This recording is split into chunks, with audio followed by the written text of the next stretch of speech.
because I'm getting into this word. I'm about to mention this word for the second time, but now I want to dig into it. And it's the word that we always have heard when it comes to selling and influence. And this magic word is called, starts with an R. Who wants to say it? It's rapport. We all know this word, rapport. In my book, this is the single most misunderstood word in the English language. What people think constitute rapport is often repulsive. It pushes people away. From this basic idea that when you walk in someone's office and if there's a fish on the wall, you're like, oh, nice fish, I love fishing. That's not rapport, just so you know. I know the expert salesman's a 9 in the head. It's not rapport. Okay, it's number one, it's disingenuous. Now, listen, sometimes you get lucky, and the guy, you literally are just like the guy, and it happens. Or there is a strong, and of course, then you're not going to ignore that. But this idea that whatever he is, I am, I'll become a freaking chameleon. A, it's disingenuous. It's B, it's unethical. And C, they could smell it out from a mile away. That is not rapport. It's repulsive.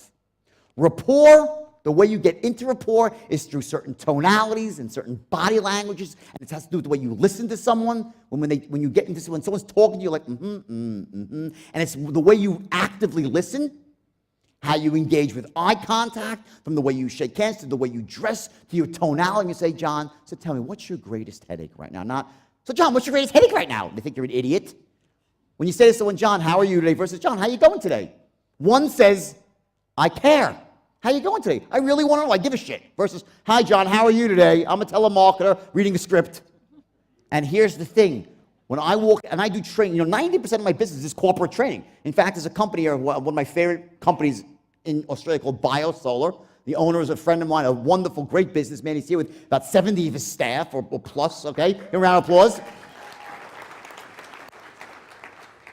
Okay, and these are people that, great company, and my business is mostly corporate business. I do these things, around the world, but typically 90% I get paid by companies that are doing $5 million a year or $5 billion. Telstra's my client. Telstra people here in Brisbane. There's probably some Telstra people here. They sent hundreds of people to my thing, a corporate contract. So Telstra, so I do the biggest companies to the smallest companies, and companies in the middle that are growing like weeds, like BioSolar, unbelievable. It'll be the biggest solar company in Australia. The next couple is mass, unbelievable. But here's the thing, okay? When it doesn't matter whether it's on the phone or it's in person, this idea that we get into rapport with people by just pretending to be what they are is absolute bullshit. That's not rapport. That's repulsive, and it's not ethical, and you're going to get smoked out. Let me give you an example. I'm going to jump ahead here for a second because it's a funny story here. So I was... some of you guys might know I'm always getting injured because I play a lot of sports, but I tore my shoulder about a year and a half ago, rotator cuff, right? I had surgery. Doc said, don't go back to tennis for 4 months. I said, okay, great, that means 4 weeks. So I went and had the surgery. 5 weeks later, I'm out in the tennis court. Bang, I destroy it. I ripped the thing out. I have to get massive reconstructive surgery. Then I tear my knee, my ACL. It's a whole big thing. But anyway, my shoulder's still killing me. After like 18 months, I flew to Germany, I've tried everything. So I make this pact with myself. I said, I'm going to find the world's greatest shoulder doctor right here in Los Angeles. I'm going to figure this out. I'm going to beat the pain. So I narrowed it down to these 2 doctors. And I walk into the first doctor, MRIs in hand, my x-rays, all this stuff, right? And I walk in, and the guy, and I'm a pretty well-known guy, right, as you can imagine in the United States. And I walk, and I get my appointment pretty quickly, and the guy looks at my thing. He's like, Okay, you're at that point where you've been pretty far down this road. You're kind of fucked, is basically what he said to me. And like he goes, I want you to go see this chiropractor. I think you just might have some muscle tenderness here. Let's see if it's not thinking. If that doesn't work, then come back to me in 60 days. I honestly wanted to punch the guy in the face, okay? I walked out, I texted my wife, I said, this guy's the biggest asshole in the world, this doctor. What an ass, okay? Next day, I had my second appointment, this guy, Dr. Joseph Horgan, and I walk into his office, and I sit down, and the nurse goes, I'm okay, I just want you to let you know your appointment's going to be 2 hours. I'm like, oh, fuck. I'm like, another doctor, I'm going to wait here an hour and a half.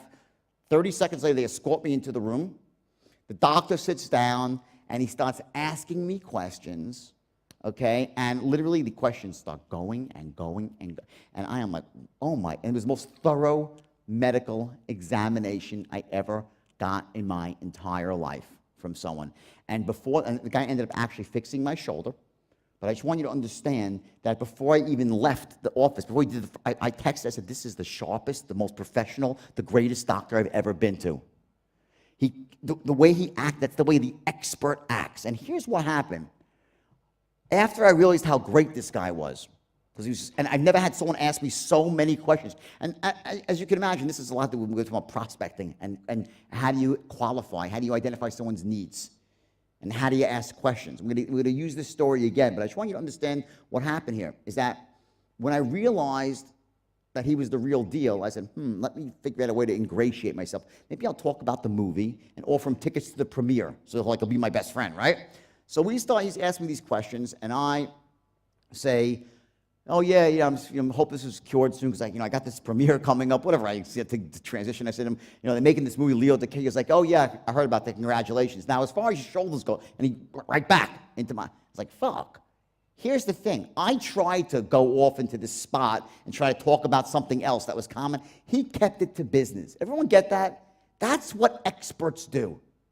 When you go in and start talking about the fish on the wall and off about, the price of tea in China, you're done. He knows you're not an expert. Now, I'm going to dig into this in about 5 minutes, much deeper, but I want you to understand this idea that I'm just like you. It's not about you, it's not about you saying whatever he says, and you're like, oh, that, really? Oh, I love that too, me too. And then that's not rapport. That's repulsive. When I talk about controlling the conversation, I'm not saying that you do all the talking by any stretch of the imagination. In fact, I'm saying the opposite. When my doctor was grilling me, I was doing 90% of the talking. He'd ask a specific question, and then I would tell him my tale of woe. He'd listen, and based on that, he'd ask another question.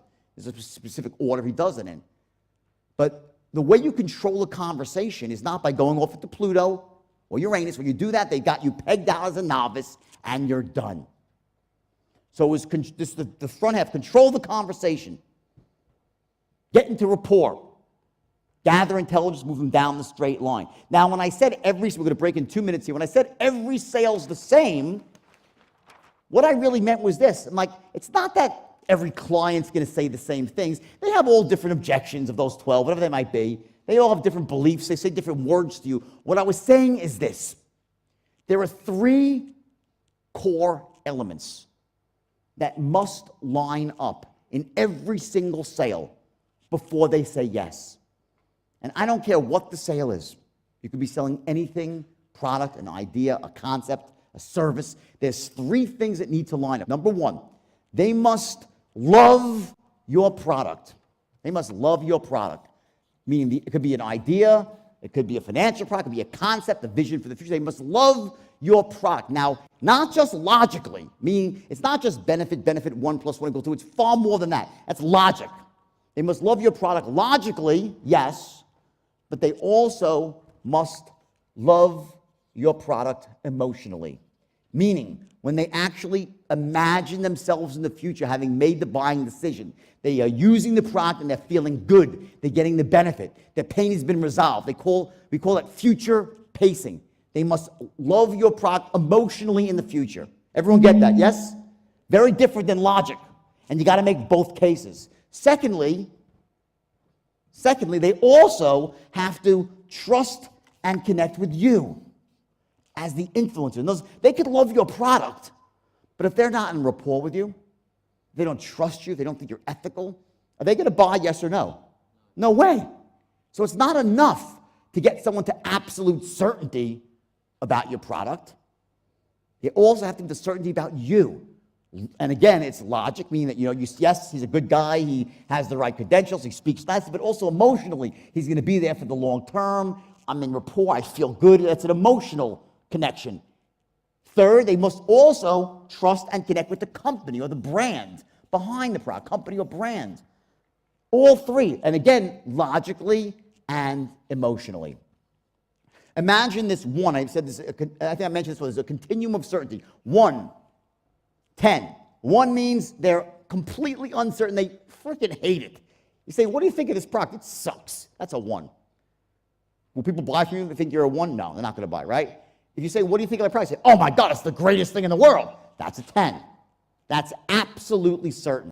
The greatest thing since sliced bread. Your goal as an influencer, as you move someone down the straight line from the open to the close, here is what's going on.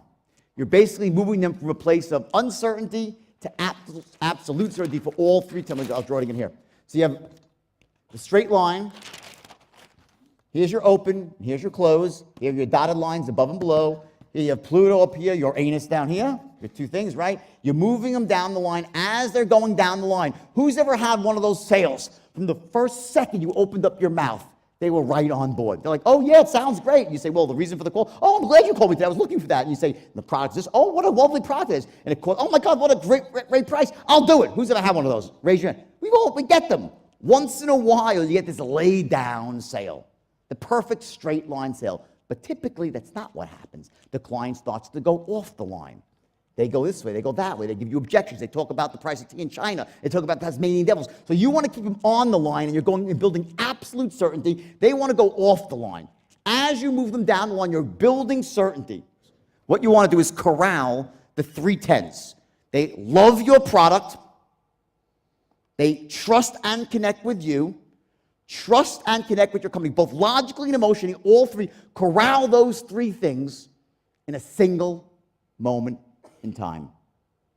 Corral the 310s in a single moment in time, and then you ask for the order, and you start to get to that point where you have a shot of closing them. Now, very often they don't buy right away because there are two other variables involved as well. But these three things, when I said every sale is the same, what I was saying is this: I don't care what objections they have. I don't care what words they say. At the end of the day, before they say yes, somehow you have to get them to the point where they love your product, logically and emotionally. They trust and connect with you, logically and emotionally. This very high, this 10, this very high level, trust and connect with the company. All of those things must line up in every sale. One's missing, you're done. Which is why, when I was first calling people with a stock they've never heard of, from a company they've never heard of, why I couldn't close. There was too many things working against me. Those three things must line up. And when they do, and then you add on the other two components as well, you will be amazed at what starts to happen to your closing rate. It will just literally fly up when done in the right way. The straight line is a syntax. It shows you an order in which to create certainty. What do you do first? What do you do second? What do you do third?